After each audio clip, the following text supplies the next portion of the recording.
बिस्मिल्लाहिर्रहमानिर्रहीम। अस्सलाम वालेकुम डियर स्टूडेंट्स व्यूअर्स, आप इकोनॉमिक्स विद साजिद के साथ उम्मीद करता हूँ आप तमाम लोग खैरियत से होंगे। अल्फा चौंक मैथमेटिकल इकोनॉमिक्स एक्सरसाइज 7.5 का क्वेश्चन करते हैं। एक्सप्लेन द मार्केट मॉडल को एक्सप्लेन करेंगे। इस क्वेश्चन में हमारे पास वन कमोडिटी मार्केट मॉडल होगा जो हम लोग लिखेंगे, जिसमें डिमांड एंड सप्लाई की इक्वेशंस को लिखते हैं। QD is equal to A minus का BP, ये हमारे पास इक्वेशन नंबर 1 है। QS is equal to minus का C प्लस का DP, ये हमारे पास इक्वेशन नंबर 2 है। डिमांड एंड सप्लाई की इक्वेशंस को, ये वाली जो मैंने इक्वेशंस लिखी हैं, आप लोगों ने याद करनी है। QD is equal to QS, demand बराबर है सप्लाई के। अच्छा, हम लोगों को एग्जाम में कैसे पता चलेगा कौन सी डिमांड की इक्वेशन है और कौन सी सप्लाई की इक्वेशंस है? पहले हम लोग क्या करते हैं, डिमांड एंड सप्लाई का जो रिलेशन है उनको समझते हैं। इक्वेशन नंबर 1 हमारे पास डिमांड की इक्वेशन है, क्योंकि अगर प्राइस या उसके कोफिशिएंट के साथ माइनस का साइन हो तो वो हमारे पास डिमांड की इक्वेशन है।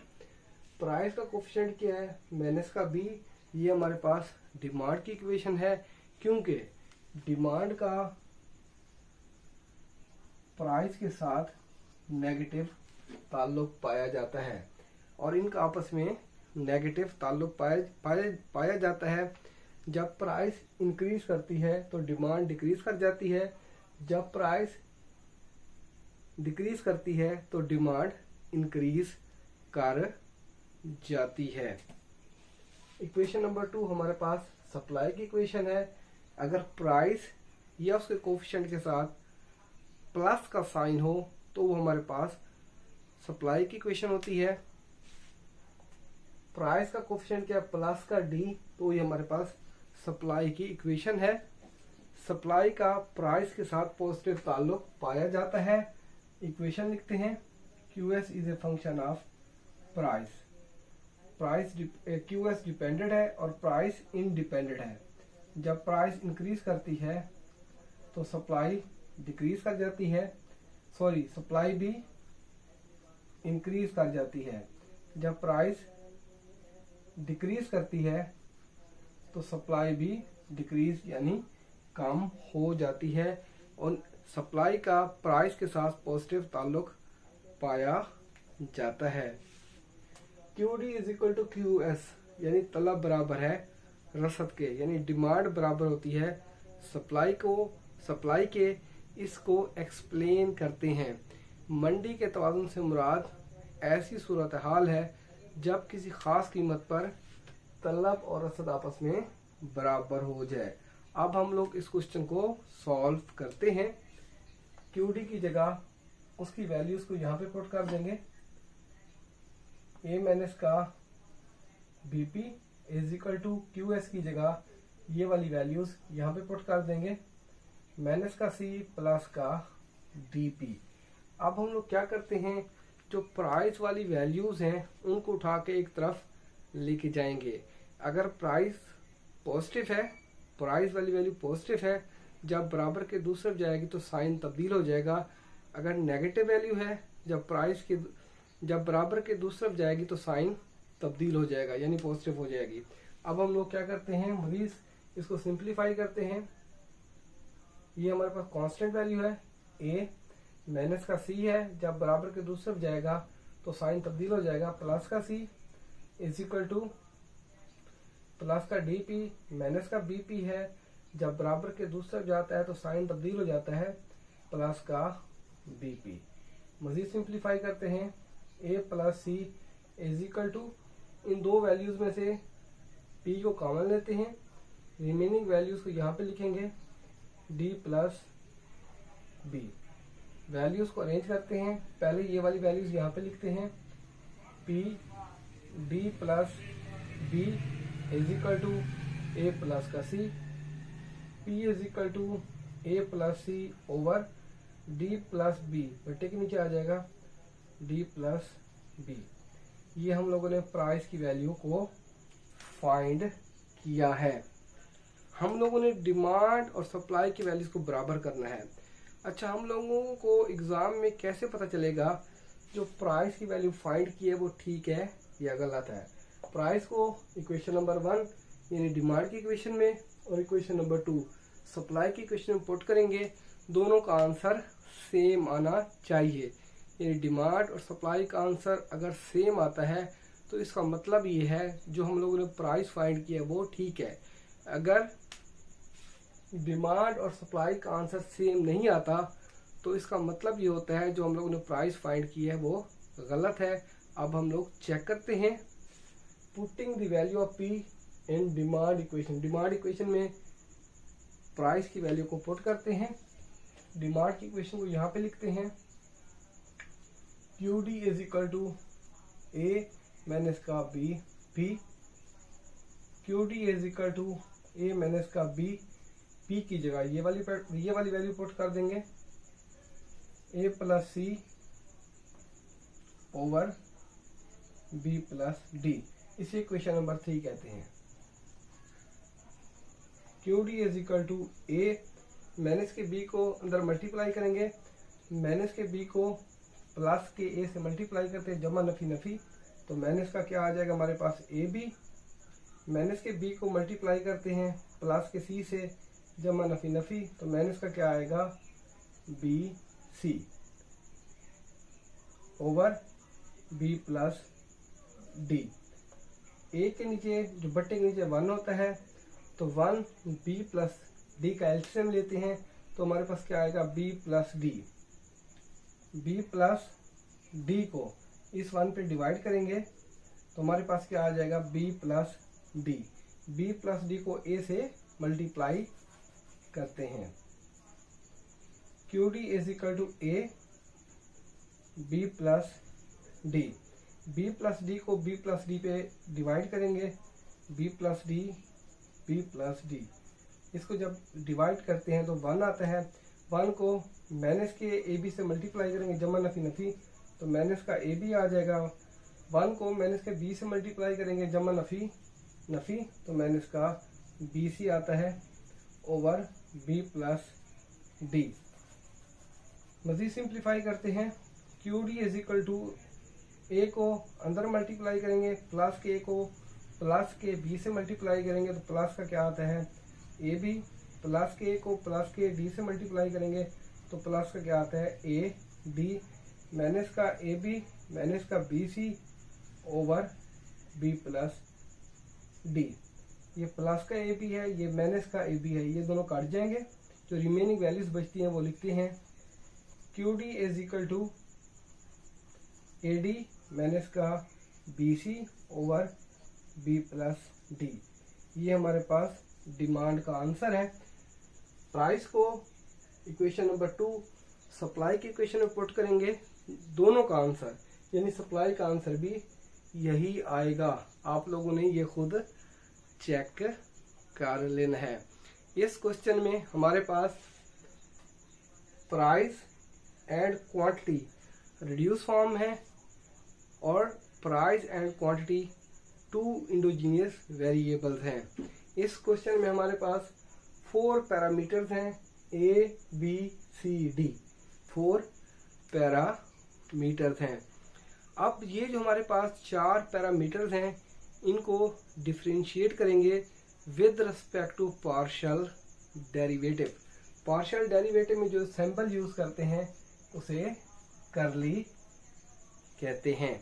इस क्वेश्चन को मजीद सिंप्लीफाई करते हैं।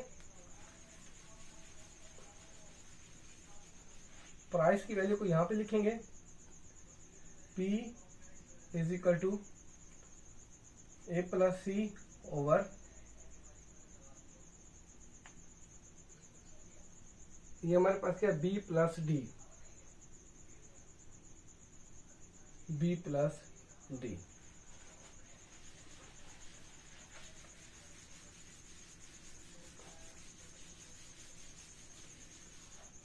अच्छा, जब दो वैल्यूज आपस में डिवाइड होती हैं तो कौन सा रूल लगाते हैं? तो यहाँ पे हम लोग कोशेंट रूल का इस्तेमाल करेंगे। अब हम लोग लेट करते हैं, ऊपर वाली रकम हमारे पास u है और नीचे वाली रकम हमारे पास v है। पहले कोशेंट रूल का फार्मूला लिखते हैं, फिर with respect to a derivative लेंगे। Curly p over curly a, नीचे वाली रकम ऐसे, v वैसे, ऊपर वाली रकम का डेरिवेटिव लेंगे विद रिस्पेक्ट टू a। करली u with respect to curly a। Quotient rule में माइनस का साइन आता है माइनस, फिर ऊपर वाली रकम वैसे यानी u वैसे, नीचे वाली रकम का डेरिवेटिव लेंगे विद रिस्पेक्ट टू a। करली v with respect to curly a। इसे इक्वेशन नंबर a भी कहते हैं और कोशेंट रूल का फार्मूला b कहते हैं। अब हम लोग इस फार्मूले की मदद से क्वेश्चन को सॉल्व करेंगे, with respect to A derivative लेंगे।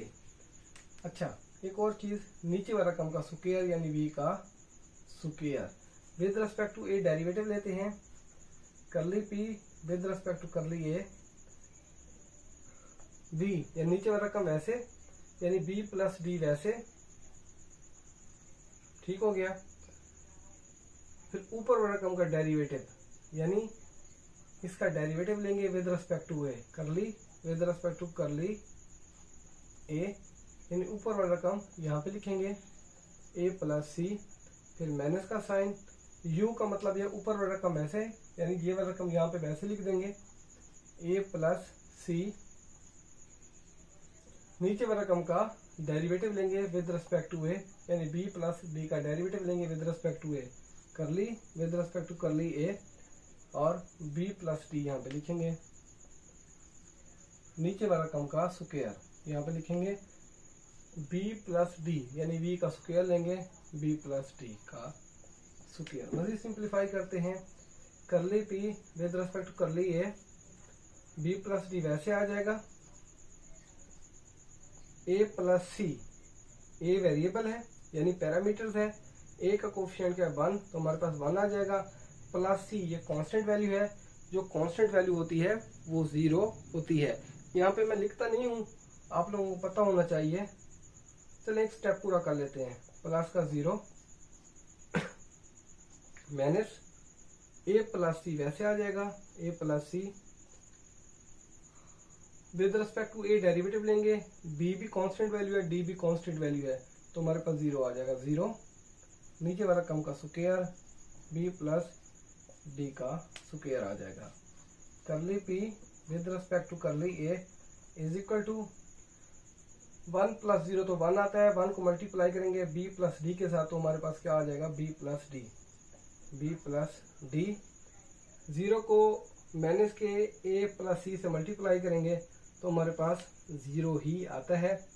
तो यहाँ पे क्या लिखेंगे, अब ये 0 आ जाएगा तो लिखें आप लोगों की मर्जी ना लिखें आप लोगों की मर्जी, तो ओवर b प्लस d का स्क्वायर। अब देखिए ये b प्लस डी है और ये b प्लस डी का स्क्वायर, इसको काट देंगे तो curly p over curly a is equal to, ऊपर हमारे पास 1 बचता है, नीचे हमारे पास क्या बचेगी b प्लस डी, क्योंकि यहाँ पे स्क्वायर है एक वैल्यू काट जाएगी तो एक वैल्यू क्या बचेगी b प्लस डी, तो हम लिखेंगे ओवर, यहाँ पे लिख लेते हैं 1 ओवर b प्लस डी। ये हम लोगों के पास विद रिस्पेक्ट टू a का आंसर है।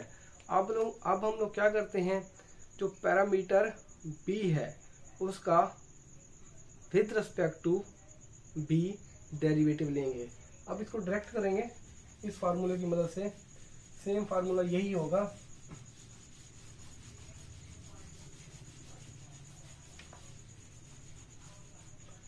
With respect to b derivative लेंगे, curly p with respect to curly b is equal to, नीचे वाला रकम ऐसे यानी b प्लस d वैसे, ऊपर वाली रकम का डेरिवेटिव लेंगे विद रिस्पेक्ट टू b, करली with respect to curly b, ऊपर वाला रकम यहाँ पे लिखेंगे a प्लस सी, फिर फार्मूले में माइनस का साइन आता है, फिर ऊपर वाला रकम ऐसे यानी u वैसे, ये वाला रकम यहाँ पे वैसे आ जाएगी a प्लस सी, नीचे वाला रकम का डेरिवेटिव लेंगे विद रिस्पेक्ट टू बी, तो इस नीचे वाला रकम का डेरिवेटिव लेंगे विद रिस्पेक्ट टू बी, करली विद रिस्पेक्ट टू करली बी, ये वाला रकम यहाँ पे लिखेंगे बी प्लस डी, और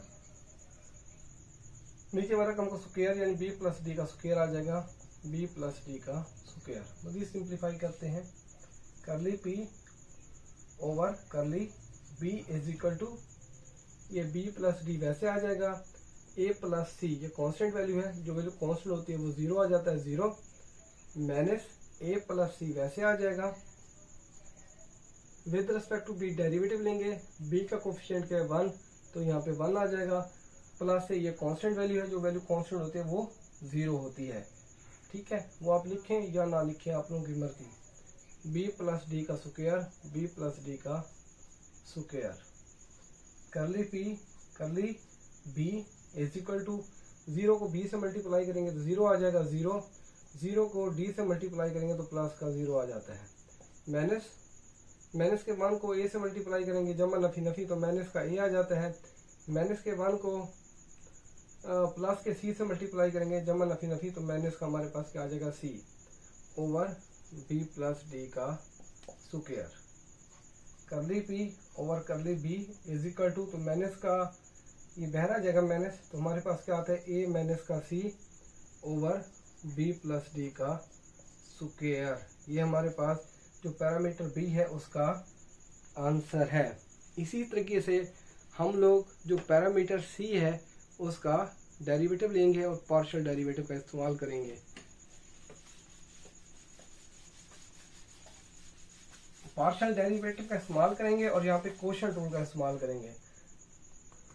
सी का डेरिवेटिव लेंगे जो सी पैरामीटर है, करली P over curly C is equal to, quotient rule का इस्तेमाल करेंगे, नीचे वाला रकम ऐसे यानी ये वाला रकम ऐसे, बी प्लस डी वैसे, ऊपर वाला रकम का डेरिवेटिव लेंगे विद रिस्पेक्ट टू सी, करली विद रिस्पेक्ट टू करली सी,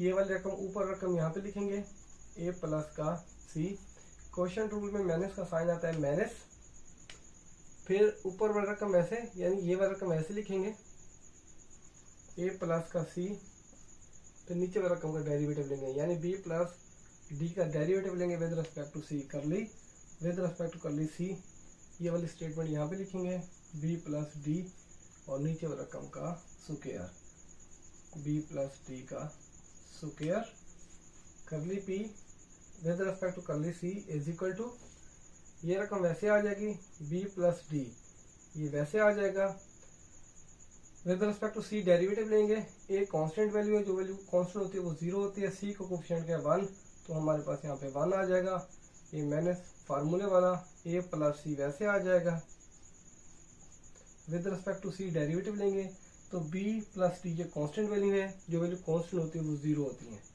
जीरो बी प्लस डी का square, curly P over curly C is equal to, 1 को अंदर मल्टीप्लाई करेंगे, 1 को b से मल्टीप्लाई करते तो b आता है, 1 को प्लस के d से मल्टीप्लाई करते तो प्लस का d आता है, 0 को माइनस के a से मल्टीप्लाई करेंगे तो माइनस का 0, 0 को ये माइनस का 0 जो है ना प्लस के c से मल्टीप्लाई करेंगे जमा नफी नफी तो माइनस का 0 आ जाएगा, b प्लस d का स्क्वायर। मज़ीद सिंप्लीफाई करते हैं, curly p over curly c is equal to B plus D over B plus D का स्क्वायर, इसको काटेंगे तो ऊपर 1 बचता है, यहाँ पे सिंप्लीफाई करते करली P over curly C is equal to 1, ये बी प्लस डी है, ए कट जाएगा, इसका स्क्वायर है तो हमारे पास क्या बचता है B plus D, B plus D, ये जो हमारे पास पैरामीटर सी है उसका आंसर है। अब हम लोगों ने जो पैरामीटर डी है इसको खुद सॉल्व करेंगे, with respect to D derivative लेंगे, ये आप लोगों की असाइनमेंट है। Thank you.